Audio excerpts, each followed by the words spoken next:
Hello friends, সিএসএলের পক্ষ থেকে আপনাদেরকে স্বাগতম। আজকে আপনাদের দেখাবো কীভাবে ইলাস্ট্রেটরের রাস্টার ইমেজ এবং ভেক্টর ইমেজ কাজ করে। তো আমি স্বভাবত বুঝি রাস্টার ইমেজ বলতে ইমেজ স্টিল ইমেজকে বোঝানো হয়, আর ভেক্টর ইমেজ বলতে ইলাস্ট্রেটরের কোনো পাথ বা টাইপ করা অবজেক্টকে বোঝানো হয়। তো আমরা তো বুঝি ভেক্টর অলওয়েজ এডিটেবল, আর রাস্টার এডিট করা যায় না। তো আসলে এটা মূলত আমাদের দরকার হয় যখন আমরা জুম করে কোনো কাজ করতে যাই, তখন বুঝতে পারি যে আসলে রাস্টার ইমেজ দেখতে কেমন হয় আর ভেক্টর ইমেজ দেখতে কেমন হয়। তো রাস্টার ইমেজ যতই জুম দেবো আমরা অতই আস্তে আস্তে ধীরে পিক্সেলগুলো গোলাটে হয়ে যাবে। দেখতে পাচ্ছেন ইমেজটা পুরোটাই জুমের কারণে গোলাটে হয়ে গেছে। আর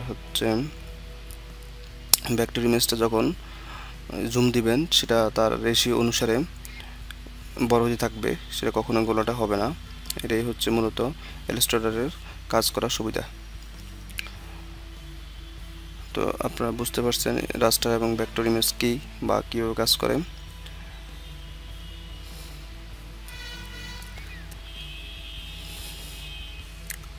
তো আজকের মতো এখানেই শেষ। খোদা হাফেজ।